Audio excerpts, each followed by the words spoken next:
More stars were spotted at the Cannes Film Festival yesterday. In fact, Nick Cage was there looking cool, as always, promoting his movie, The Surfer. What? Yeah, okay. Very Nicolas Cage. All right, Bella Hadid left nothing to the imagination in the sheer Saint Laurent gown at the Apprentice premiere. And Matt Dillon also hit the red carpet with the cast of his new film, Marcello Mia. All right. Former Destiny's Child singer Kelly Rowland was also at the same premiere in this strapless red gown. But check out this video of Kelly going up the stairs on the red carpet. So a security guard moves her along as Kelly waves to the crowd. Then the guard appears to almost step on Kelly's dress. Then Kelly reacts to something the guard says. It developed into a heated exchange between the two. Some lip readers are reporting that Kelly told the guard, "Don't talk to me like that." Kelly's assistant also seems to intervene with the guards, as you can see right there. Okay, wow. I figured out the whole thing. Tell me everything. Now. Okay, she's walking, and another female security guard comes and kind of also helps to escort her, and a third one comes and flanks them. After Kelly turns, and okay, you'll see that's the first one. That was a male, excuse me. So now she's flanked by two. The person in the black dress, she realizes that's too many. So, and now she sees there's beef. So now she comes around and tries to stand in front to obscure any kind of beef that's happening there. Oh. And then there's a bald guy that's going to come check the security guard. Right. He's going to be like, "Settle down, ma'am. What's happening?" She's out of control. That's right. Yes. Yeah, I got to be honest. I watched this, and what I saw was someone being escorted too close, too touchy, too rushing. She is there to make that move. When you turn around at that moment at Cannes and wave, that's a moment. That's a beautiful shot, right? And when you do that and you're pushed up the stairs, she then steps on her dress, and Kelly reaches out and says, "You're on my dress," you know. And then she says something, and you hear say, "Don't talk to me like that." 1,000,000% that would have been me. 1,000,000% that would have been me. Don't talk to me like that. And I'm glad her assistant stepped in. I don't know if this. Yeah, because like I don't like anyone to like get off my back. Well, Tori, to be quite honest, you would have had a much better, probably response than Kelly Rowland did. Yeah. I'm just going to put it this way. Put it this way. Kelly Rowland, there seems to be this concerted effort in the media lately to paint this picture of Kelly Rowland as difficult. Yep, like a diva. Because I'm going to say this because I can recognize patterns. We have been on the air for 7 years. I have been in media for over 20 years at this point. When I post something and for weeks people are continuing to comment on one single thing that is not of any true importance, so the GMA situation, that has gone so viral that my phone keeps... Today Show, sorry. Today Show. Please explain that really quickly. So when she was on the Today Show and there was she reportedly walked off, we talked about it on the show. I posted the clip in she didn't have a dressing room. Rowland. She didn't have a we dressing don't know room. exactly, but we were pontificating on what it was. And my whole point was that Kelly Rowland has been in this industry for over 20, 30 years, and we never hear anything disparaging about her. I posted it in her defense because I thought that was the appropriate thing to do for people who have never had any smoke, so stop pretending it's fire. Now, for weeks, people have been coming for me and Kelly Rowland on my social media about how they feel about something that happened over a month ago. Why do you think there's this concerted effort, though? I just believe that I don't know why it is, but I'm telling you, it's strange. It's suspicious. Do you think it's racial? What isn't, Tori? I know. Especially, I'm sorry. Like when I look at, and I'm sorry. I'm not sorry. When I look at Kelly Rowland, I really relate to her because, first of all, Kelly Rowland, it's like if she opened a door, it's something I feel like I can walk through. That's how I feel about Kelly Rowland. She has been immensely talented and she has been a trailblazer in our industry for a very long time. When there is an effort to say that she is aggressive, which is what she's being called, a brown-skinned aggressive woman, because she's advocating for herself.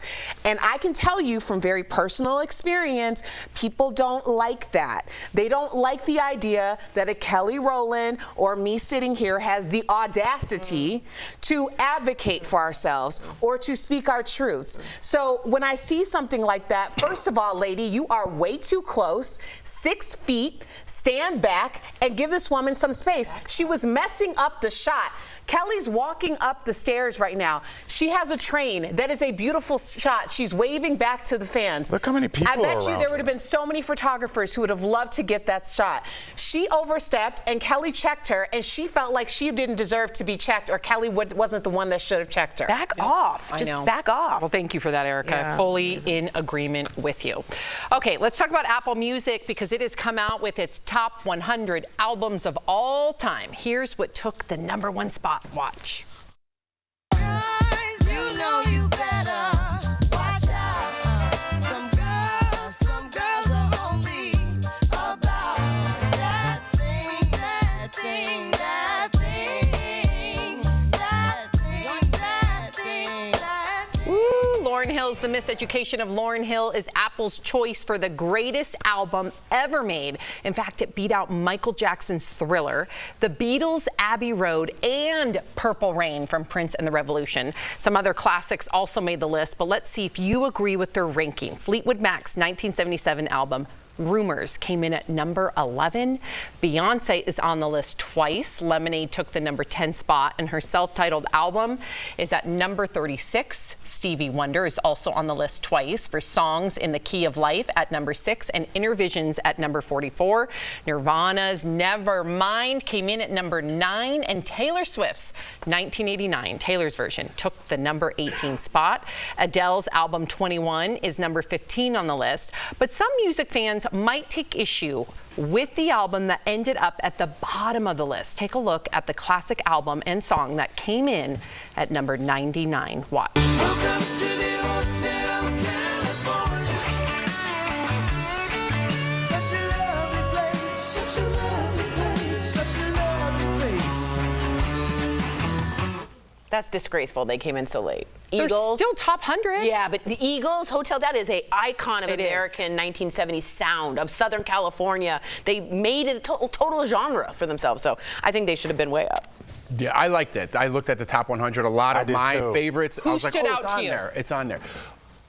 In your list. when you were I excited. just was like spitting out names. Like the Beastie Boys, they were on there. Chronic album was on there. A lot of different ones were on there. Bob Marley was on there. Bob Marley was there. But it brought me to a question that I wanted to bring up because when I did a show called Big Brother, and if people don't know it, you go into a house and you don't have television, music, anything. You just have to interact with the house guests. But if you win a certain competition called Head of Household, you get to listen to one CD that you brought in for 3 months. Can it be a mix CD or does it have to be an album? You could have a greatest hits album. Oh, that's a but, good idea. But I was wondering what your CD, because I played twice, and mine was Bob Marley and the Wailers both times. Both times. Both times. Oh, yeah. you brought the same exact one. Same CD. And can you play it for everybody? No, you only have one set of headphones. It's kind of all part of the game. You know what I mean? Then if you're friends with them, you could listen to their album. But I was curious to see what would your one album be Good to bring in question. for the whole summer. So I would do Dave Matthews Band. I know it's a little vanilla, I know, but it puts me in the right mood for summer, and it would calm me down, and I just know it well. And the other one would be the Alanis, Jagged Little Pill. Good one. Another What about one. you, Erica? If I was having a soft girl summer, it'd have to be The Miseducation of Lauryn Hill. Okay. Yeah. All right. What about you? I went back and forth on this, and I'm going to stick with this. I'm going to go with this answer. Definitely Southern Playalistic by Outkast. If I'm being honest with myself, that was the genesis of me becoming a young dude. So absolutely that album. What about you, Sammy? Mine would be Nirvana, but it would be their unplugged version. Oh, yeah, that was great. Every morning almost I listen to that was a album. good It puts one. me in a good mood. It's easy listening. It's not so hardcore as much as I love Nirvana, Nevermind, and some of their other songs that are definitely more rock.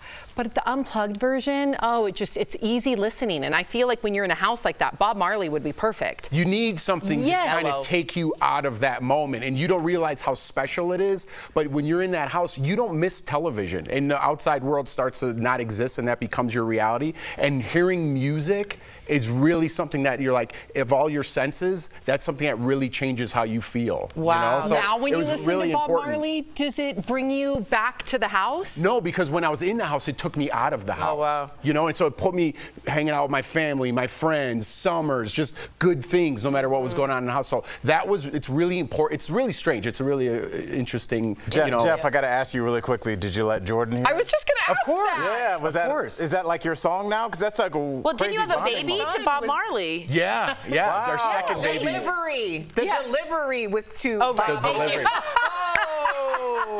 Both can be true. Yeah. Can you imagine Jeff was trying to be all like cool to hey Jordan, and putting it on there? Like that was But your way. that's a good look though, because That was Bob your is way. popular and she's like, I like this dude. Yeah. Yeah. Now we're married. Thanks, Bob.